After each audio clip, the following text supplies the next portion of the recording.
Hello everyone, this is Serious Trivia. Welcome back to another episode of our Black Myth Wukong Let's Play. So last time we left off as we found our first little shrine. These are called Tu Di Miao, the altar to the soil deity. We met our first soil deity of this region. He was giving us a lecture on where we're going before he ran off. And essentially we're approaching an area called Guanyin Chansi, or the meditation courtyard in honor of Guanyin, who is a Pusa, a follower of Buddhism trying to achieve the Buddhahood status.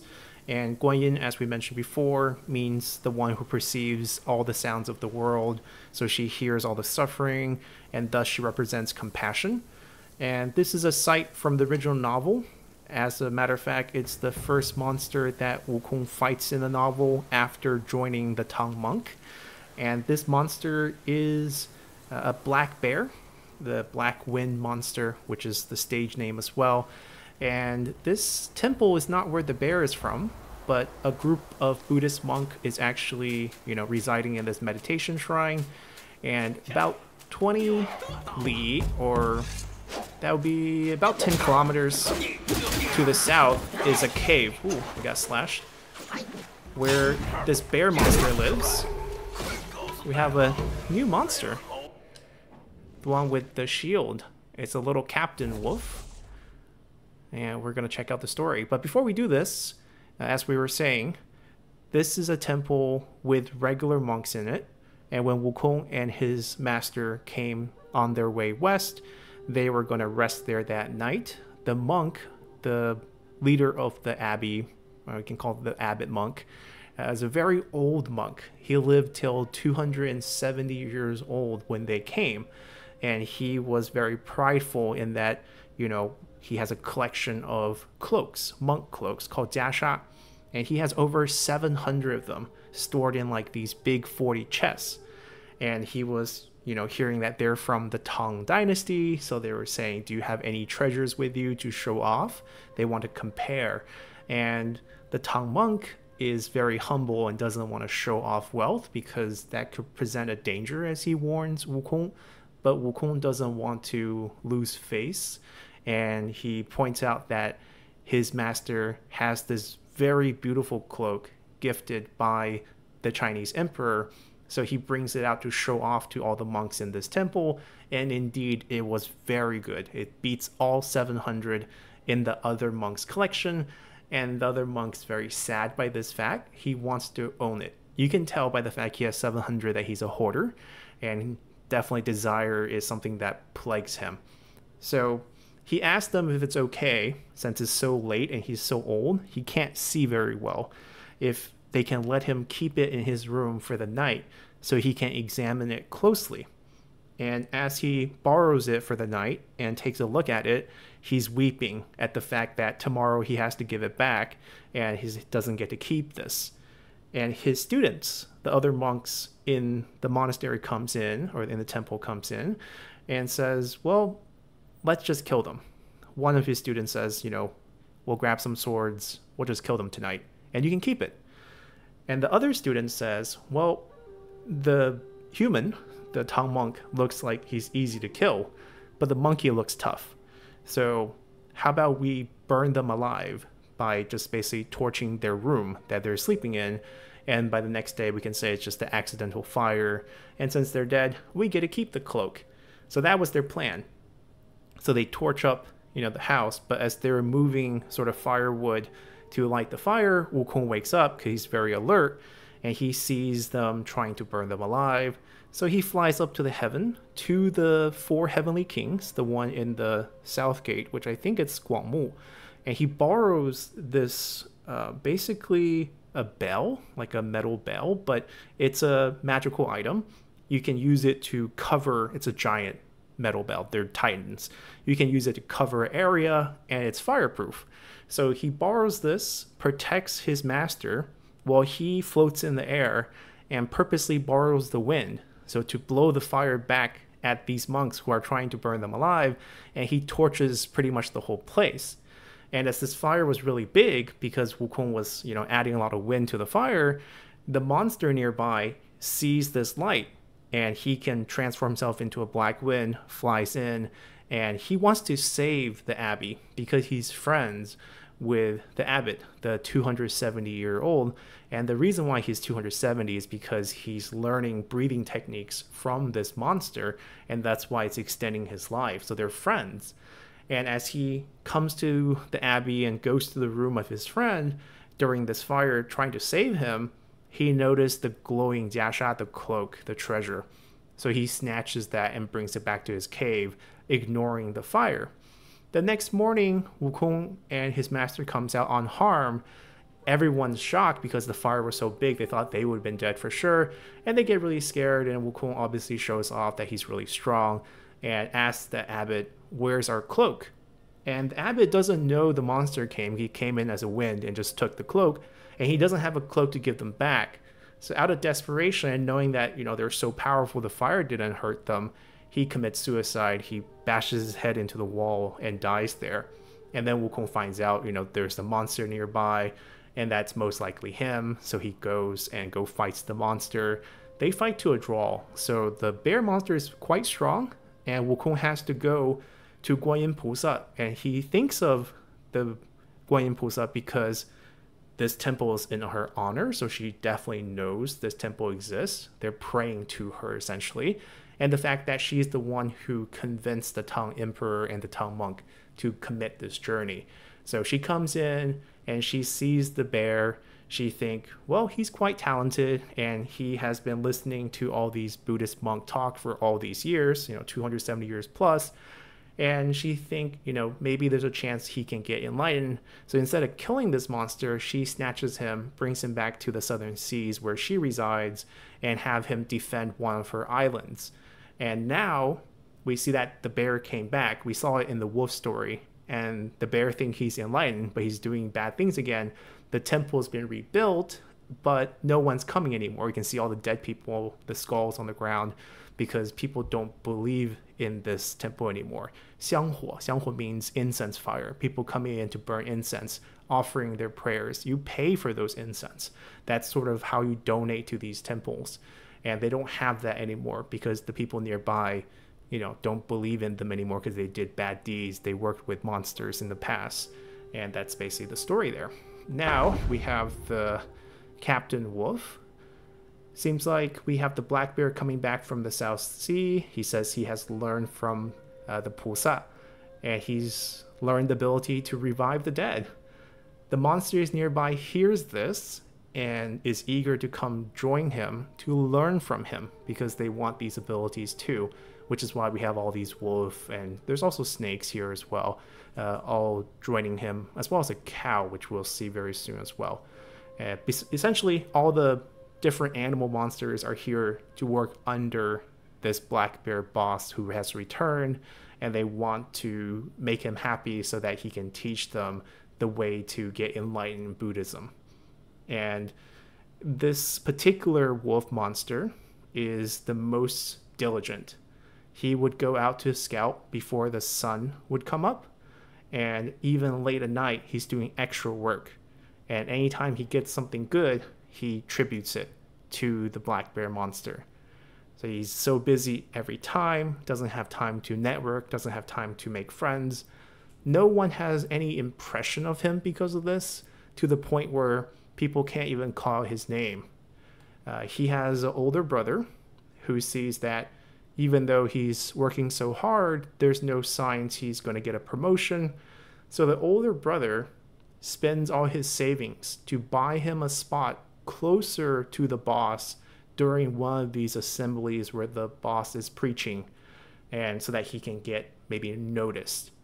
And even though he's spending all this money to the point where their family's running out of money, he still hasn't really advanced. And he says, why waste this money if you can exchange a better shield for me or a better sword? Maybe I can use it and, do well in battle and get promoted. Just as they were thinking about this, this is when, during the assembly, they were doing the scrolls. It's a connection to the story before. And, the bear does all these scrolls. They all eat it. And after a couple hours, the boss asked, does anyone feel anything? And you had that white cloak wolf with the big sword, the one with the gem, stand up and saying that he feels his body feels all warm inside and his eyes can see clearly. And this wolf is like, everyone's here so crowded, of course you feel warm inside, but he doesn't feel anything. And then later he sees that the cow monster also stands up, and then other monster stands up. And after a while he's like, okay, everyone stands up. And then next day, all the ones who stood up early got all the rewards. Like the cow monster got Jindan or Golden Dan. Dan is a circular shaped medicine or powerful elixir, concentrated elixir from alchemy that you can use to enhance yourself. And the white wolf became a small leader in sort of the unit that they had. And our monster here still has his old shield and a very bad quality blade, and still diligently doing all the work scouting, and no promotion in sight. Basically, combine this with the other story we had earlier, and we can see how it's kind of satiring how you want to get promoted in a company. It's how to suck up to your boss and not really how hard you work.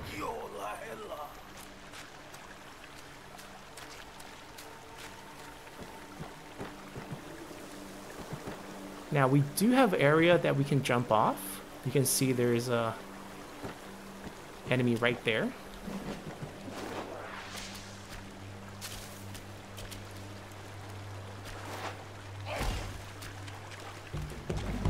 Looks like a bird. Ooh.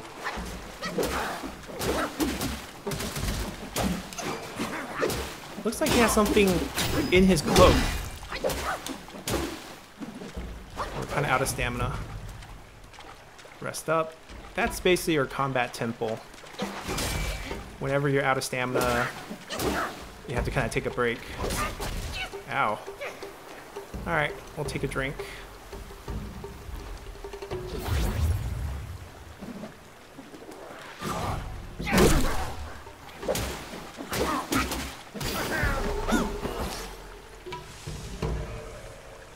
And we did level up, so we actually have a point that we can use.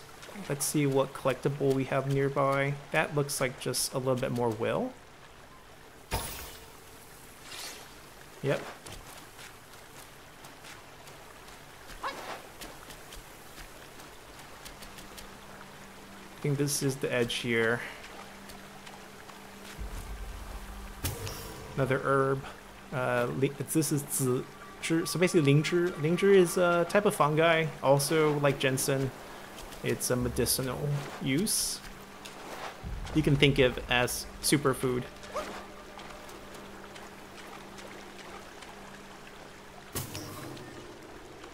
Lotus root. How do I get back up the bridge? Because I do want to continue the original track that we were on. It feels like we can't do it here. Maybe I have to kind of wind my way back. This is the benchmark site. Oh, there's a toad creature. Ooh. Does he have a tongue? He does hop. Very fragile. And explodes after death? Oh, we're poisoned in the air. There's a poison meter. I think we didn't get poisoned, but if we let the bar go all the way up, we will get poisoned.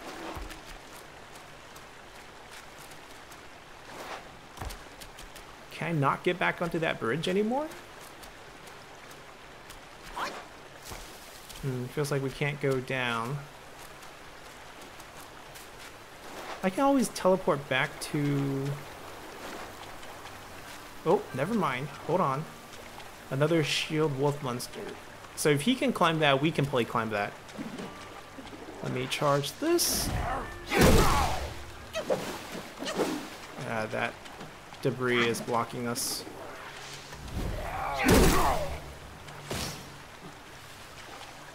Right, so if he can use this, I can use this. And we're back up.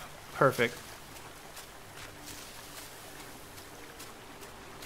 Because there's no mini-map, we have to kind of keep track of where we've been. And let's take that level up right now. I'm going to put it probably in our staff moveset. In particularly, I want another node eventually. Okay, feels like we can't get that yet. So right now what we can get is if we use one of the nodes in a charge attack, we can recover a little bit of health, which seems interesting. There's 3 level ups to this, so it's not going to be a lot of health early on. We can store up a charge and run at the same time. Quality of life. And every time we go from light to heavy, so basically like up to 4 hit light combo, end with a heavy, 3 hit with a heavy, basic move sets, we will use one of our stance points, the nodes that we store up, and if we get a hit, we can do a second one, assuming we have another node, I think. And it's more likely we can stagger the enemy. Not bad. Alright, we'll take this.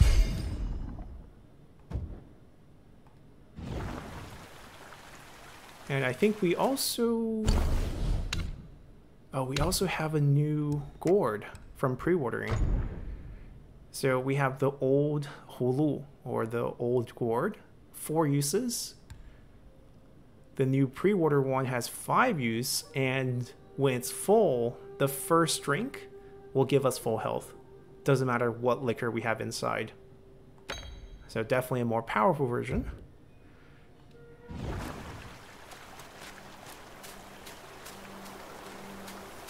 Seems like we have another enemy that's new up ahead.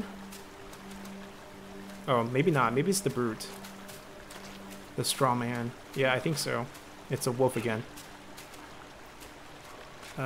Let's try out our new moveset, but first probably want to dodge him.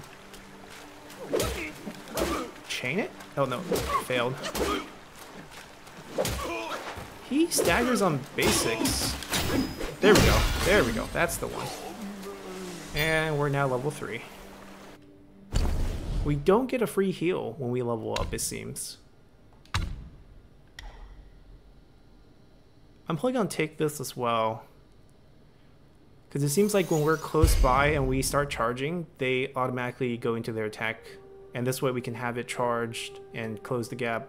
But we'll use up pretty much all our stamina this way. What is new here? Ah, the 2 herbs. Yeah, it's a fungi, as you can see. It's quite expensive in Chinese traditional medicine. As is good quality ginseng. This is just the lotus root. All these can be used to make danyao. As we mentioned, dan is just a circular medical concentrated that you get from alchemy. We can use different ingredients, including all these different plants, sometimes even heavy metal, which is how you have Emperor with, you know, seeking everlasting life, poisoning themselves with essentially metal poison. Oh, we have 2, right, we have the toad as well. Xiao Gua Gua, that's a cute name, to say the least. Let's see.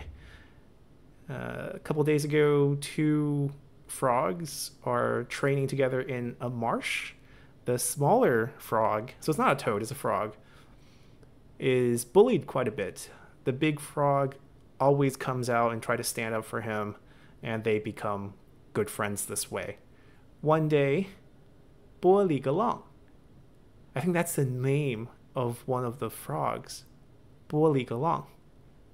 It's a cute sound, I guess. It's just not really a common name.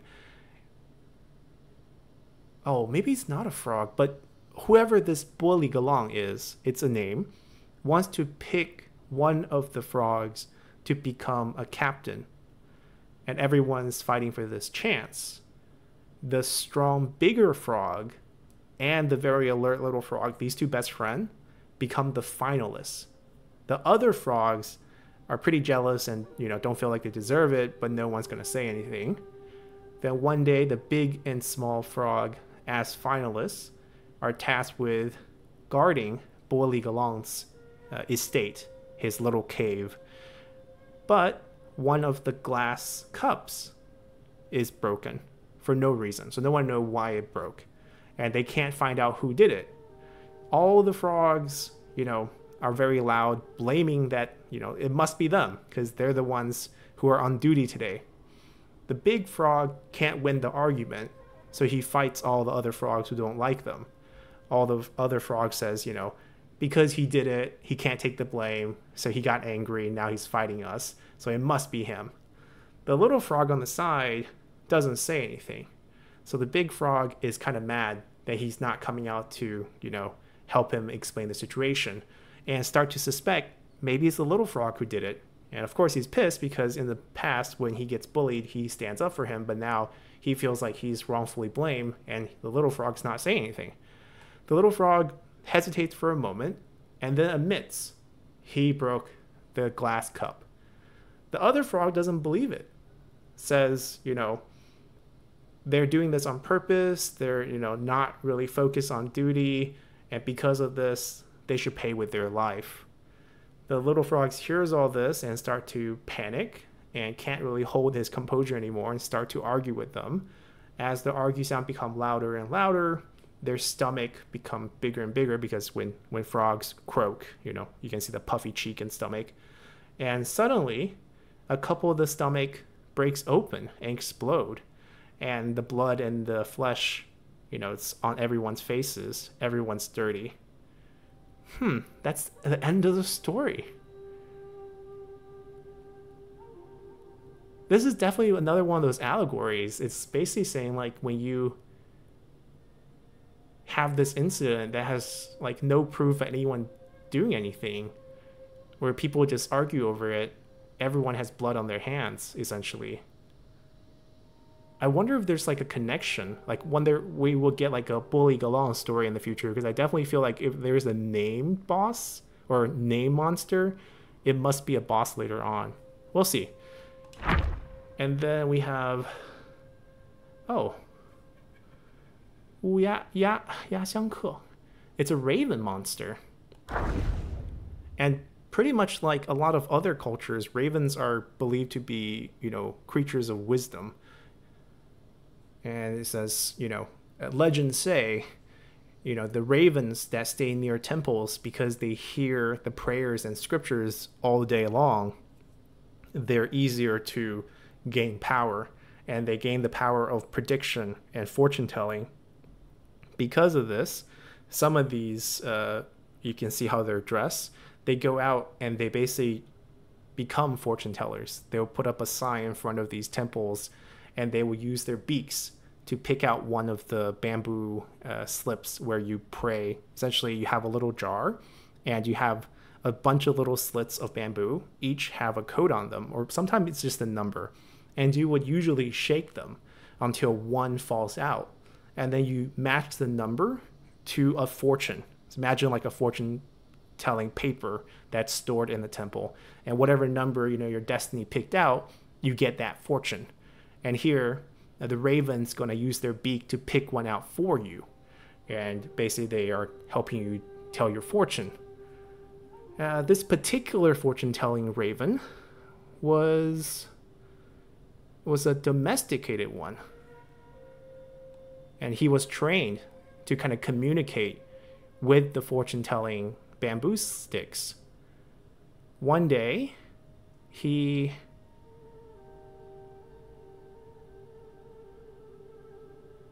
Oh, wow. No, it's not that. It's just that the ones that are enlightened, for example, him, they train actual ravens, like the ones who are not enlightened, to do this business for them. So they're like a fortune teller. They'd be like, my ravens can give you your fortune. So he tames a bunch of ravens for this purpose. And he communicates with the unenlightened ravens through the fortune-telling slips. And one day he commands his ravens to fly to the town to spy on everyone's life, so that by the time they come, so the people, so he knows what everyone's doing, what their problem is in their daily life. And once he knows this, when they come to him for their fortune, he can give the right prediction, right? And then, get the people to believe that he really knows, what's happening in their life, and help them. One day there's an official comes by, spends a lot of money for a fortune, and he says, your path forward in your career is going to be really great, and you can become a very high-ranking official. But unfortunately, in that year, he didn't get any promotion. Instead, got demoted one level. So the official is super mad, brings his I guess, house servants, bouncers of sorts, come here and ask him, your fortune sucks. I'm gonna break your stand. So he uses his ravens and sees this ahead of time and tells the official, it's because you didn't spend enough money to fix, your family's altar, and that's why you didn't get the promotion. The official strongly still believes in him, superstitious, and, recommends him to his other official friends. And because of this, the raven, the fortune-telling raven, the one that's enlightened, makes a lot of money. And he also learns a lot of the secrets of these officials. And he's afraid that he knows too much and that they might kill him to silence him. So one day he decides he needs to find a different livelihood. And he, asks all his regular ravens that does his fortune telling, he frees them, disperses them. But these ravens don't want to leave him. So he tries his best to chase them away. And as he's doing this, his ravens get so mad that he's trying to be chased, they team up and attack him. And they use their beak, and he gets killed by all his ravens that he's trying to throw away. Afterwards, these ravens have gathered enough ability that they transform, and they pick up his clothes, and they say that they're fortune tellers now, and they continue to do the same business. Another interesting story that doesn't have... this one at least has a complete ending.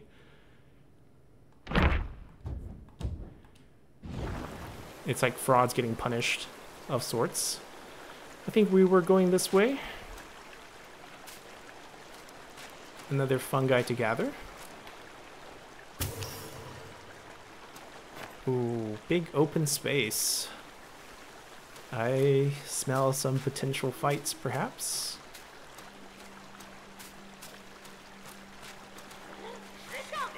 Let's try the charge run. Yep, works.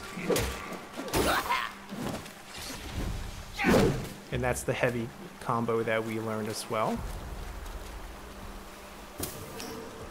Longdan. Dragon's gallbladder. Name of herb. Dan, in general, gallbladder, medicinal use-wise, should be to counter poison. Yes, I know I kind of looped back, but it seems like the high ground is done. Well, there's another monster over there. That tail does not look like a wolf. Might be a new creature.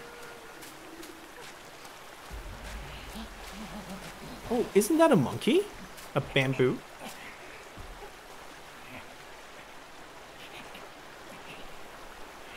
He has a cutscene. Oh, he escapes. I do want to chase him, but like, this whole area we didn't explore yet. I don't know if we can get back up.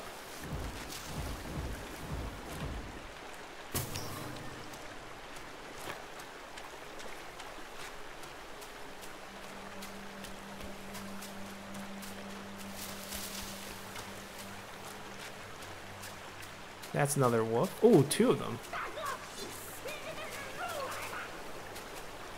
Alright, let's...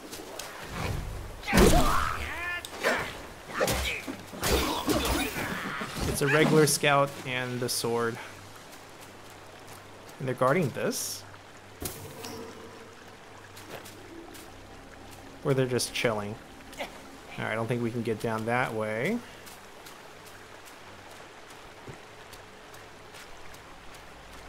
What about here? Nope. I think we actually been here.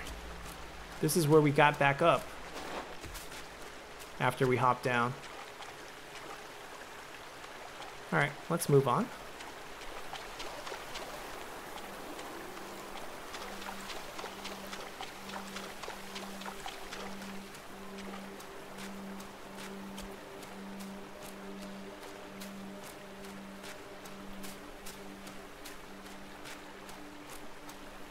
What are we collecting here?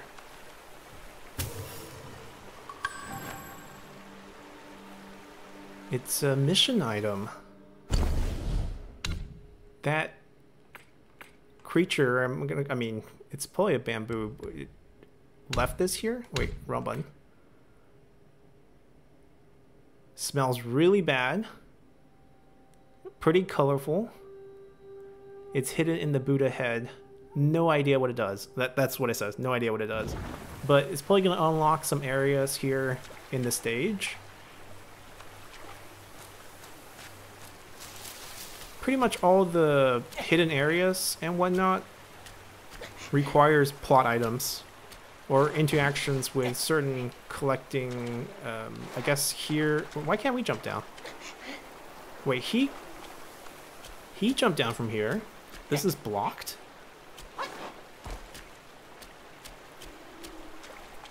I guess we can only get the item.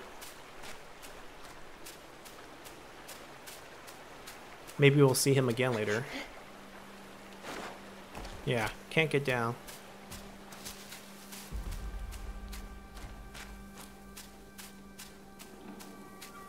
Ooh, we're gonna have our first boss fight. So that's the Shenmen, the mountain gate. We're approaching the mountain, so basically we're hiking up, and this will be sort of the gate that welcomes you. It's a little arcade, it's like a little gallery, right? And then you have sort of the gate structure above, and that would be the cow monster, or the cow captain that guards it. We saw it in one of the stories that we read. He's the one who taught the little wolf who wants to learn a little bit of everything. He likes alcohol, I guess, in that story, but I don't think that's going to be relevant here. He is massive. Yep. Gu Guardian. I guess that's a cow. Hold on, we should actually fight.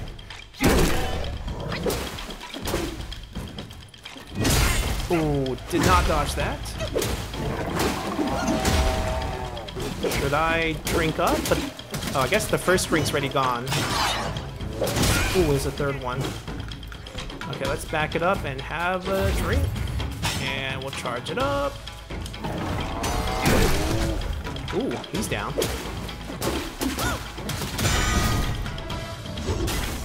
That's not me. That's the cutscene. Ding means stop. Tudigong is back. We're gonna learn our first spell.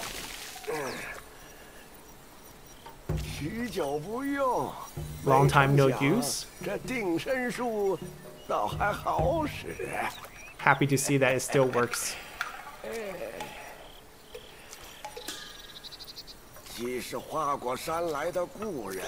Old friend from Mount Flower and the Fruit. Let me teach you this move. Show me your hand and we get the same character. Ding Shen Fa. Our first spell, we can freeze people in place. 写好了，日后遇到什么凶匪恶徒，只需用着手一指，心里默念一声定。 And then say ding in your inner voice. And they will freeze in place and you get to rest.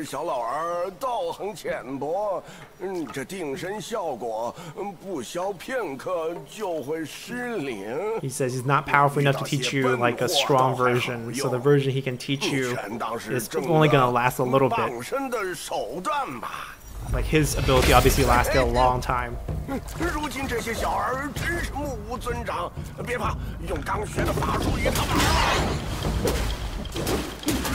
Hold on. Right trigger and X. There we go. And we do a nice little charge. Lasts pretty long.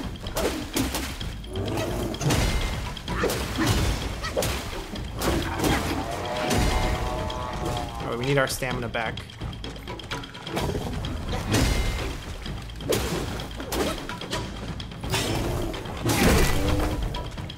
He still hit us. There we go. Now spells will use mana. You can see our mana bar is not going to recover. We basically have to wait until we go to a shrine or use some sort of elixir that has mana recovery to get mana back. And we're through. I wonder if there's anything. He didn't drop a thing. Did he drop a story? We leveled up again. We can also level up our spells. 11 different level up point for spells. So each of the spell slot have different spells we can use and different spells. So right now we can only see the skill tree for this one particular spell, Ding, or the one that freezes people. If we learn a different one, we'll see a new tree show up, and each of the spells get different upgrades. Increase the damage done to enemies when they're frozen in place. Light attack. When light attack hits the enemy, it increases the time of the next freeze. At most stack 5 times. So basically if we spam a bunch of light attack on them and then we use freeze, it will last longer. Sounds useful. And the next level up is it can stack up to 10 times. And because, you know, the RPG elements, if you ever feel weak, just go back, reset the area, and fight the mobs again, and then you can level up and get more points before you take on enemies that you might be struggling against.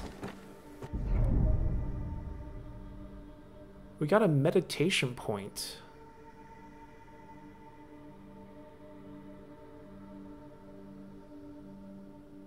Huh. Here? Where?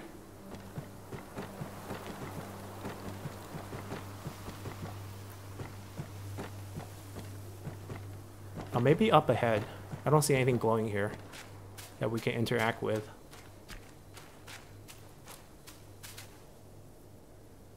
I don't see anything up ahead either. Did I miss something?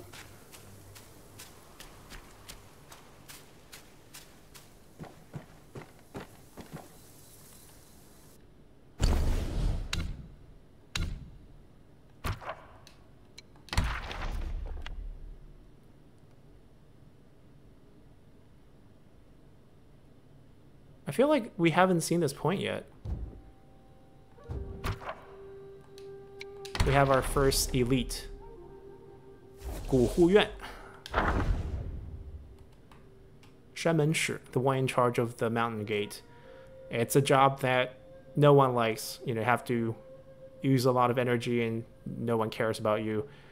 But he's been on this task for hundreds of years because you're the first, you know, line of defense. If people want to attack up the mountain, you know, you're the first one in the front. But he's never been promoted.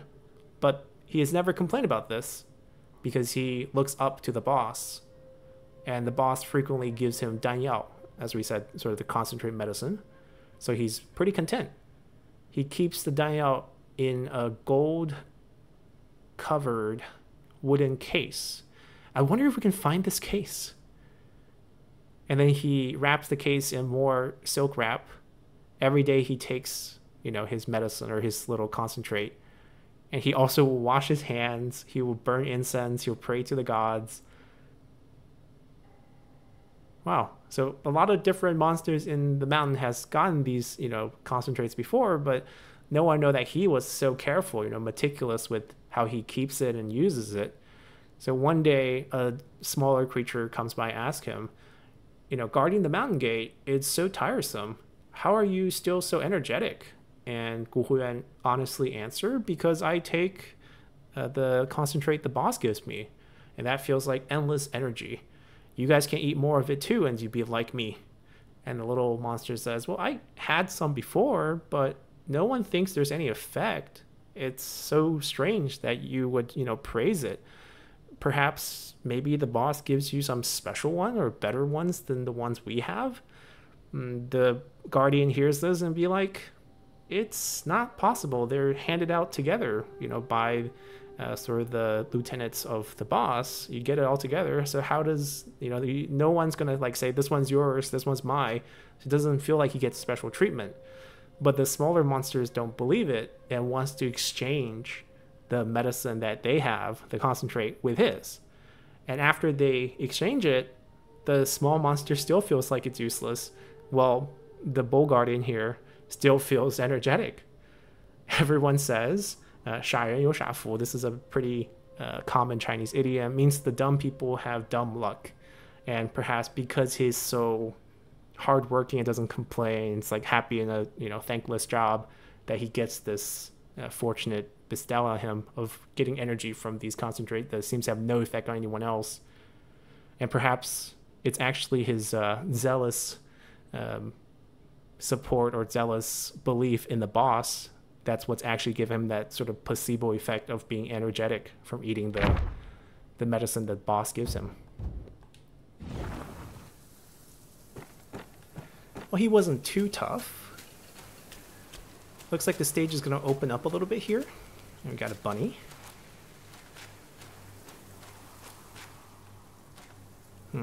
Nothing here. It'd be nice if we could find his little tray that he keeps his medicine, but I don't think it's something that we missed.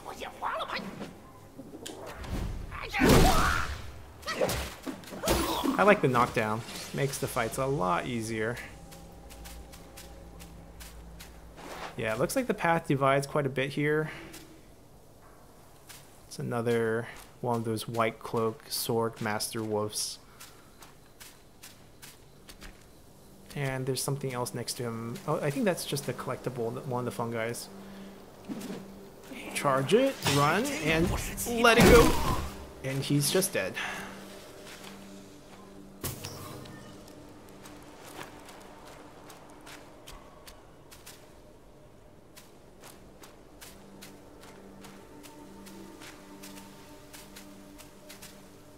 Alright, there's a lower path with a couple enemies. I think they're the frogs again. So the poison after they die, gotta watch out. But they seem to be very fragile as well. Back off, back off. There's another one.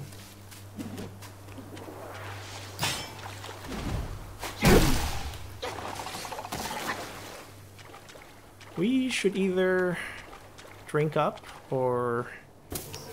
Yeah, we can probably drink up. It's not gonna heal us to full, it's only 1/3. Nothing here in the little pond. A lot of bunnies. That ignores us.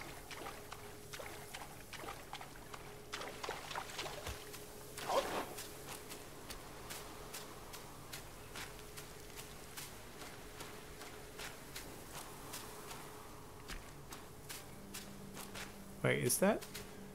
No, doesn't glow. Can't collect it. Oh, this is also from the benchmark. Now, this Steely... Well, first we can grab this. Jensen. I think I saw screenshots. Yeah, it's an actual Steely from China. And if you look closely, you can read the scripture. It's actually Chinese. Like, I can read some of that right there. 家天子间. It's Jinggang Jing, which is the Diamond Sutra. It's a Buddhist scripture. Yeah, the detail is kind of insane in this game.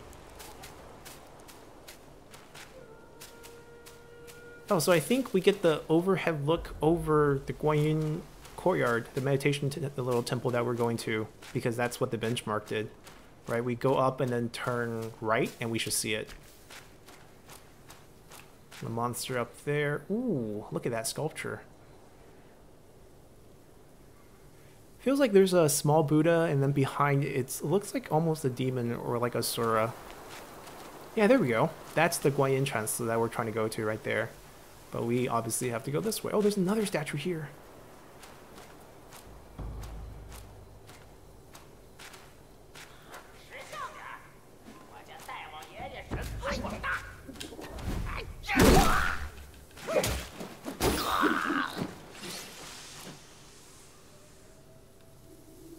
Now, pretty much all the statues in the game and a lot of the setting are actual scans of real statues that you will find in various areas in China. Ooh, hidden area.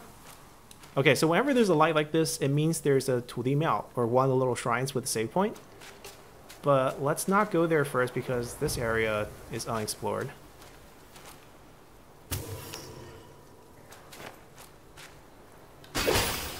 Okay, these are destructible, and we actually get some will from this.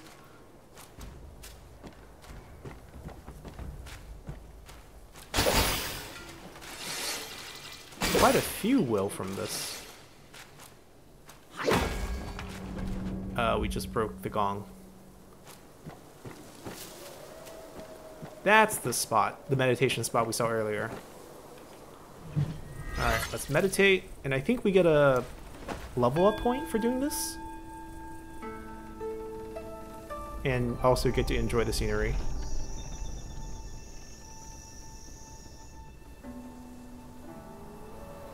So this is the rebuilt version. That's where we are.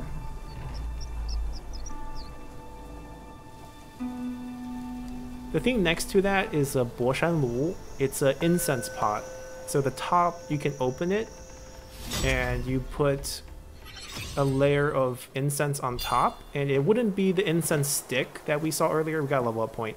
It would be powdered form, and you can shape it into, you know, whatever shape you want. You can buy these still online today. You see all the carving above and all those holes? That's to let the incense come out when you burn it.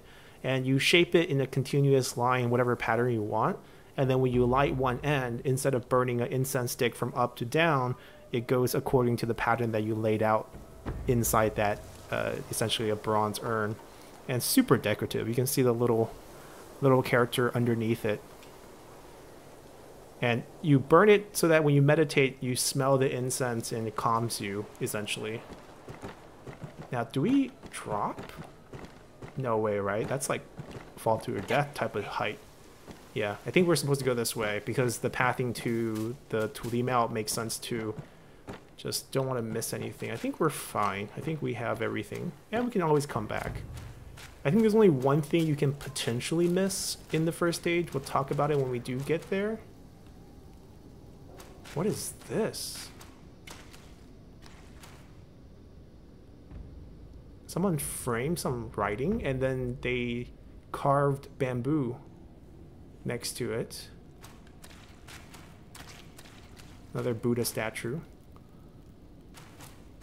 Not as fancy as the two outside. But those look like, you know, Jinggang, which is like the... I don't even know how to translate that, but they guard the Buddha. Alright, a couple monsters up ahead. We got ourselves a save point. Let's heal up.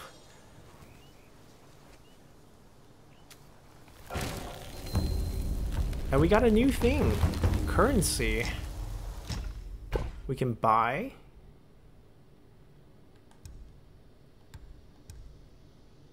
Okay, so like yarn and the enhancement ore, different herbs that we have collected. And the currency that we used to buy this is the will that we collect after killing enemies. So you do get experience point, but those are not the will. The will is like a currency you use in these Tulimao, essentially. These are different Danyao, right? The little circle medicine is stored in one of these little jars. And they have different effects. Clears poison and protects, increase your resistance to poison for a certain amount of time. Clears being burned, increase fire resistance for an amount of time. After you take this, you get a small damage reduction. Huh, interesting. I don't think we're buying anything. Oh, and then this is just dividing them to category. This is seeing everything. What is this? This we don't have. Oh, it's another fungi. But why is it? Oh, it's not separate. Just it overflows. Only 4 to a roll. But we have not collected any of these yet. And we can also sell. Oh, we can sell our gold. Oh, gold becomes will. Each one sells for 99. Okay, since I'm not buying, I don't think I'm selling either. We can reset our talents. Ah, okay, so the builds are not final. You can redo them.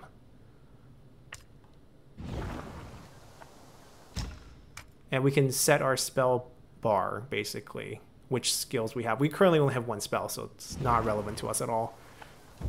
We will rest up, reset the monsters behind us. And I think we'll pick up our skill point here as well. Ooh, he's back. 再不知深浅的这么往前硬闯，只怕得吃大苦头。 He's worried that we'll, try to fight our way through. 你变为一只金蝉，你可顺着前面的火光探一探这山中的虚实。 He's gonna transform us to a golden cicada, and we're gonna scout ahead in that form without getting attacked. 小庙还有诸多神奇妙用。 Advertising his little shrine has other functions that will unlock in the future as well. And we get to explore the map as the cicada. So we're probably going to be skipping a bunch of the enemies. We can actually use the spell wheel to jump back into monkey form if we don't want to explore. Ooh, he's telling us there's secrets hidden here. Oh, it's time. The stamina bar. 小神自会暗中提点。哎，居然有几个酒碗，不知道里面还有没有残酒。 They're wondering if there's still liquor left there. 灵虚真人，灵虚子 is one of the friends of the Black Bear boss. He takes the form of a Taoist cultivator, and he's a wolf. He gets killed in the original story, but seems like everyone is somehow, back alive. Okay, we're bumping into invisible walls as the Golden Cicada. Now, the Golden Cicada itself has meanings to the journey to the west because the Tang monk, Tang Seng, is the reincarnation of a Golden Cicada. And the Golden Cicada was originally a member in the Buddha's court, and he was supposed to be next to the Buddha listening to Buddha preach, but he dozed off, and as punishment he gets reincarnated to the Tang monk, and his job is to find the scriptures and bring it to the east, which is why we ran out of time. I was too chatty and trying to do a charge attack.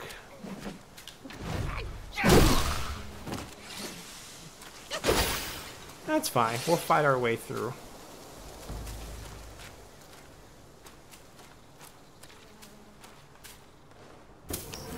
Let's go back and beat up those two that were looking at the pots earlier.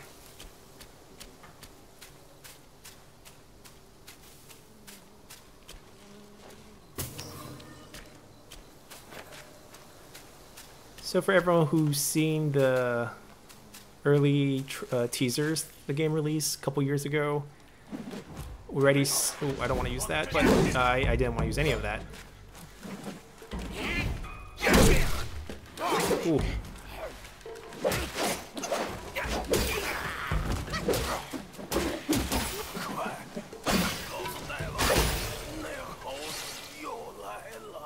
The monkey's back. Now, does that mean there were other destined ones who tried this before us? Or are they referring to Wukong? Because technically they shouldn't have been alive during Wukong's time. Here comes the big brute. He beat us to it. Actually, I can just do this now.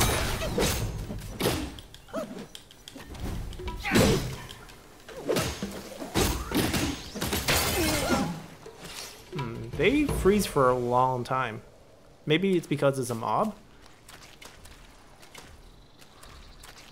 Okay, now we got the big right up ahead. It's a ghost spirit. This is the one particular sort of elite boss you could miss on stage 1 if you complete near the end before you beat him.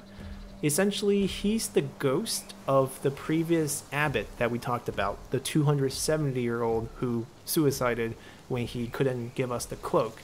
And his spirit, the right, now roams this land. Now, the reason why you can miss him is the secret stage for stage 1 is where you go back in time and you get to fight the original versions of these boss, including him. His name is Jin Chi Zhanglao, Jin Chi Abbot. And if you fight the past version and you beat him, then this ghost version doesn't exist anymore, and if you come back, he's no longer here. So we're probably, I don't know, maybe we won't fight him now. He's a little tough for our current level. Now eventually we will die. I'm not too worried about dying. There's no punishment for dying, so keep trying, but I want to, let's see. Still not used to the controls. I'm still thinking about what I want to do. And we one-hit KO'd him. I think I'll come back to him. I'll explore the area a little bit more and pick up a couple levels, maybe reset the area as well. Wait, what did we get unlocked? Oh, there's actual locations for meditations that we pick up. Huh, interesting that this gets its own category. There's 3 of these locations in this stage.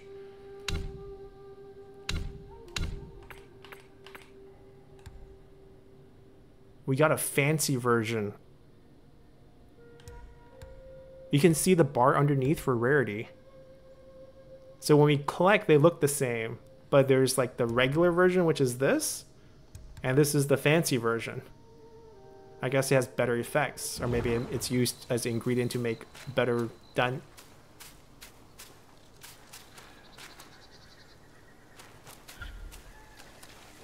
Oh, ooh, what is this? I don't have this move. Oh, I have this move. Oh, I have this move. We can block, but I can't close gap when I can't move. There's an ability that you can use to move when you use that. We have a new, ooh, we fell down too. All right, we're just gonna check out his codex here. It seems like the 14 that we have are the 14 monsters we can meet in stage 1. So we'll know we met everything once we collect everything. And that also means we should know how many, like, elites we'll find. There's up to 4 elites. Alright, this is a wolf archer. 大狼胆儿小，弯弓躲岗哨，百步穿杨柳，不进反作逃. So, a wolf with a cowardly wolf, and he hides on outpost towers with his bow. Very accurate. He can shoot from a distance of 100 pace, and doesn't advance forward but escapes. So basically, cowardly archer. 恰逢母难日, birthday. So this is the ancient way of saying birthday. The day where your mother goes through pain is how they refer to the birthday. So it's actually, I like the way they frame it, the way the ancient Chinese call this, because you do remember that that's the day your mother went through a lot to give birth to you. And it's very nice. Anyways, on the birthday of the boss. Oh, this is a callback to the original story, because after the black bear monster stole the cloak, it's 2 days before his birthday, and he wants to use the cloak as sort of this excuse to host a party for his birthday and show off the cloak to all his monster friends. And the monster come here for his birthday. During the feast, he stands next to a cliff where there's a tree. He says, whoever can shoot this tree branch off the cliff, he will give a golden dun as sort of a reward. A lot of monster tries, but there's too windy and no one can hit the target. You're basically trying to shoot a branch from far away, so no one gets it.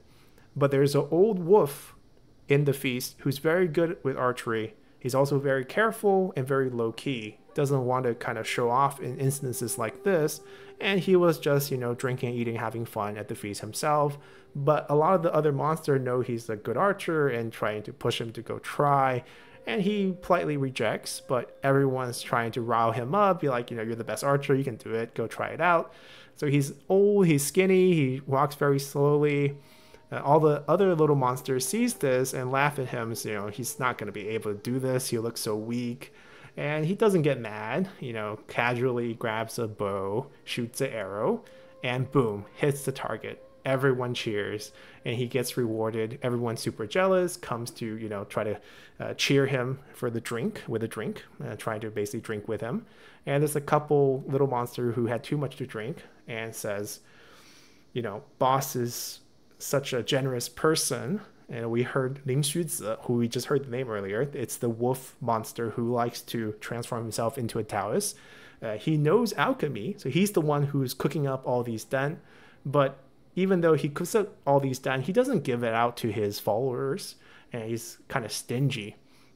The old wolf hears this, kind of grimace, doesn't like to hear this, and excuse himself.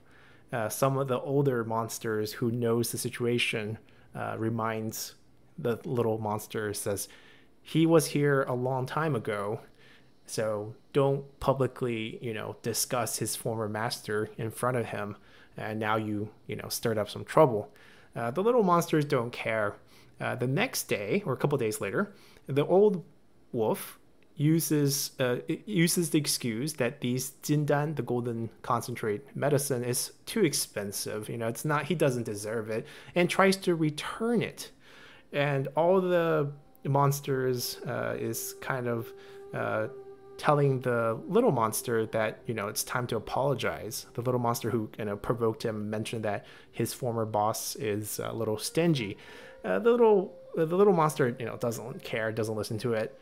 A couple days later, when the little monster is out scouting, some arrow finds him in the heart and he dies. Even a golden concentrate wouldn't even save him. So essentially, the old wolf, defending the honor of his previous boss, shoots him and kills him.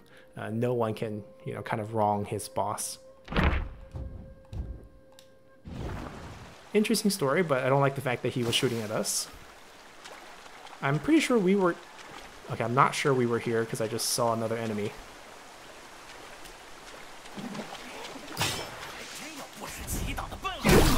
Oh, he just died.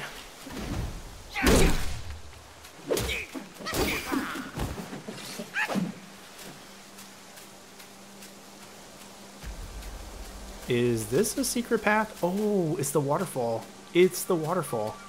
Okay, allow me to explain. Let's grab this first. This is a secret area. There's another raven fortune teller. Let's kill that first, and then we'll explain this.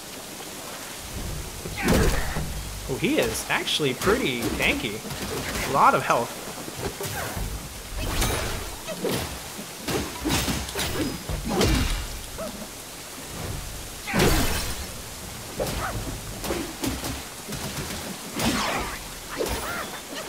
So I guess the little scroll in his cloak is just one of those fortune-telling slips. Now with game design, behind every waterfall is a hidden path, but as you can see right now I can't go through it because we're missing an item. And that item is acquired in stage 2. Once you acquire the item, come back here and you can open up a path behind this and you can fight one of the secret bosses in the stage. This is one of the bosses that we're just not going to be able to reach right now at our current state. Now the matter is, I want to find a save point before we end the episode, and I'm a little lost. It's like, yeah, we found the waterfall for the secret boss, but we don't have the item, and I probably don't know how to get back here next time, but we'll just keep exploring.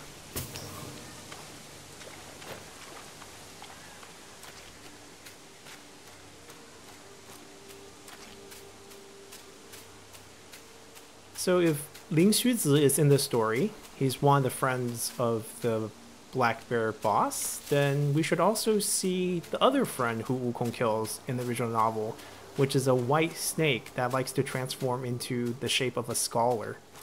And he dies right away in the novel. The three of them were chatting about... What is that? Is it... Oh, just me bumping into it? The three of them were chatting about the new cloak that he stole, and Wukong hears it, which confirms that... Ooh, there's a chest. Confirms that they stole this cloak, so he gets down and just bashes the snake head open right away. That does not look like a common enemy. We have ourselves another elite. I think we're ready to fight it. Oh, I don't have a lot of health. Oh, it's not elite. It's not elite. He doesn't activate a health bar on the bottom. Alright, we get a full heal. Ooh, I clicked that twice by accident.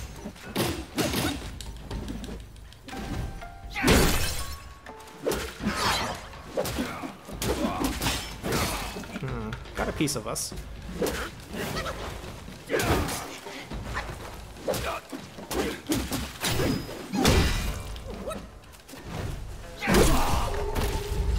too bad.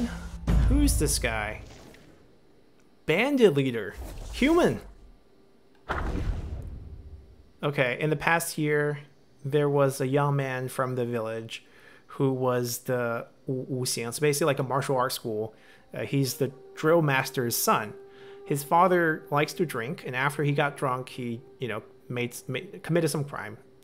Maybe not even crime, but just did something wrong and ended up in prison. So he's left with his mother to kind of live out their days, and without their father, who has a job before as a drill master, their family becomes a little bit difficult. So in order to, you know, make money for the family, he's willing to do all sorts of things.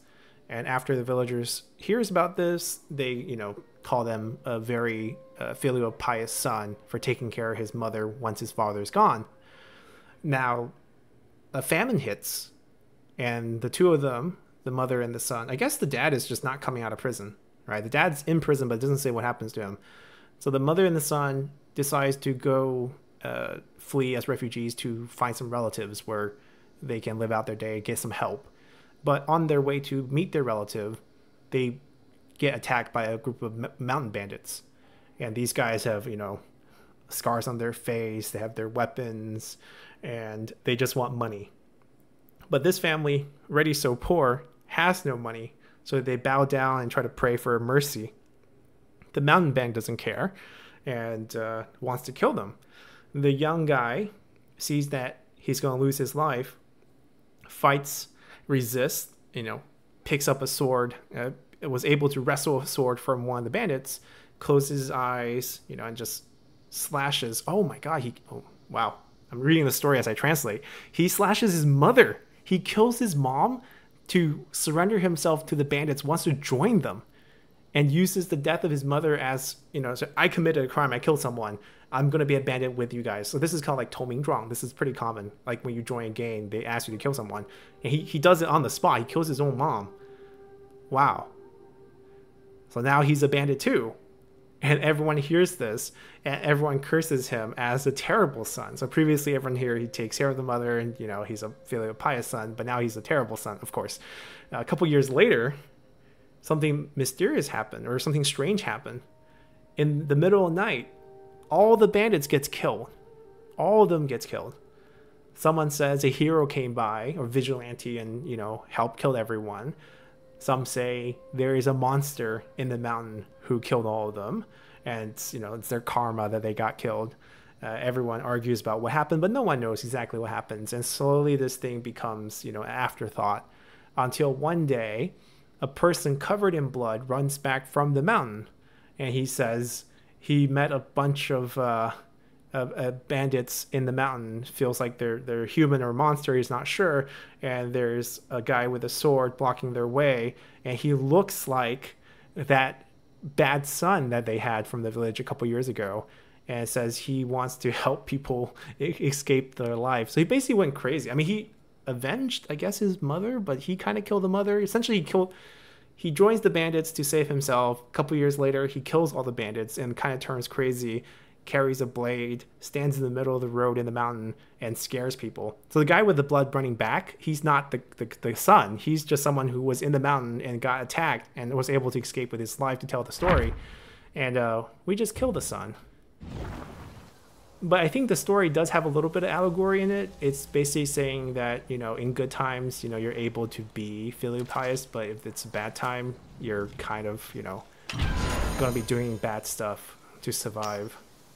Oh, we got some damage reduction, Danielle, that we didn't buy earlier. Yeah, this one also had Chinese character description on it. You can also read this. I'm trying to find a save point. This does not look like the bridge we came from earlier, does it? No, it doesn't, because there's collectibles up ahead. I don't know how the autosave system works, but I'm assuming even if they grab us back to the Tudimao at the beginning of next episode, or when we reload back in, it's fine. We just basically explore. Oh, we're back. Oh, the big guy's still walking around. I think we came from that way then. There's a guy up here. I'm gonna kill this guy first. Oh, two guys.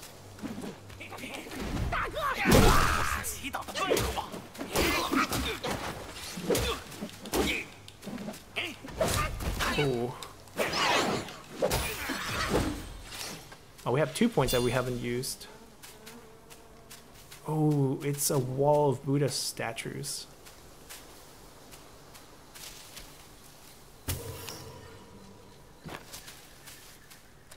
I'll use those points probably at the beginning of next episode, and then we probably fight this guy. I feel like we got a few points in, so we're probably fine. That way we don't have to come back.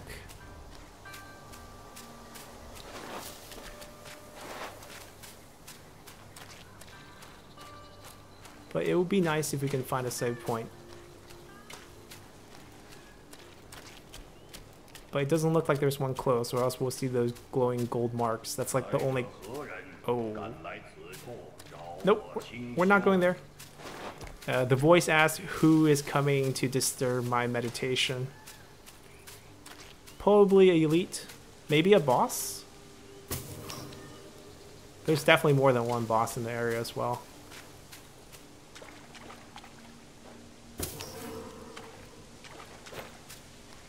Yeah, I don't think I'm going to find another save point, and I don't think we're going to like wrap back to the original one. We might as well just exit the game and let the autosave carry over.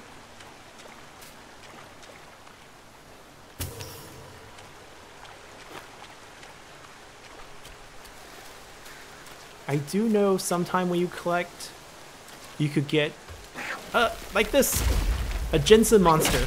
So basically, he's absorbed enough natural energy that he's become a Yelding, essentially. Oh my god, I'm gonna die. Hold on. Drink, drink, drink, drink, drink. And let me do some light taps, and then we'll freeze him. Oh, it looks like he's gonna charge up in front. Oh, he spread his roots in the ground. Whatever that... Oh, we're poisoned. We're poisoned. Hold on. I can drink another one.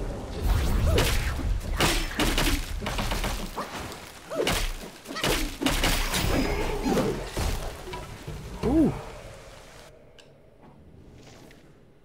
Small. Jensen monster. Really, that was small?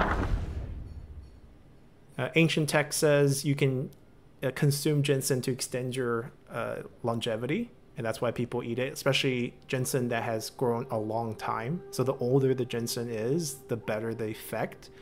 Even though some scholar does not believe this, feels like it's, you know, half medicine that can help you, but also half the component might poison you. The reason why Chinese culture like ginseng is because the root often takes the shape of a human. Like the root structure looks like a little person. And that's why they feel like it has the ability to kind of solidify your qi and then extend your life.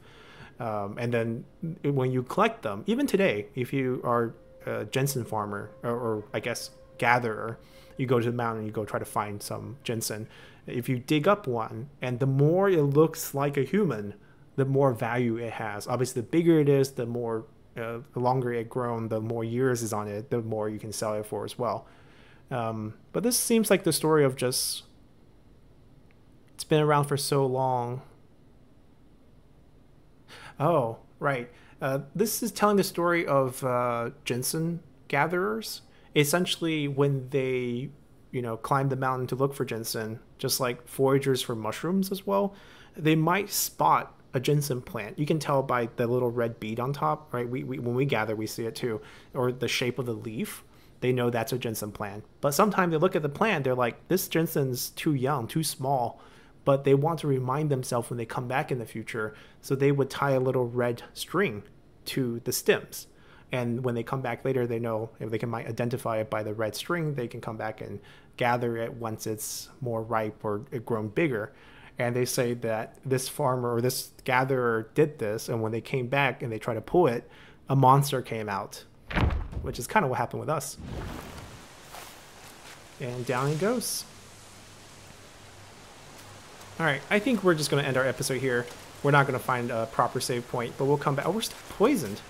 We'll come back, and if we get spawned, is the poison going to ever stop? Do I have to take a drink? I'm still bleeding health. You can see the greenish glow on us. Oh my god. Got the health warning.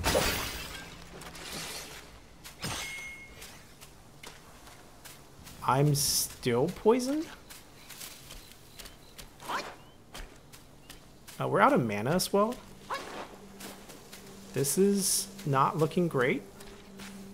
Maybe the episode will end with our poison death. Oh, this is the beginning. This is the area where they were looking at... Wait, these things regenerate?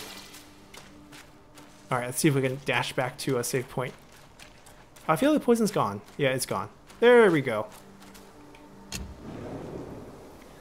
So naturally, when we do this and rest, all the monster will come back, and that's fine. This will be our save. We'll come back here and revisit the area, get some more experience, use some of our experience points, and beat that big blue monster and carry on with the story, including the area where the guy was asking who comes to disturb my meditation. We'll teach him a lesson and find out who that is. So until next time, bye!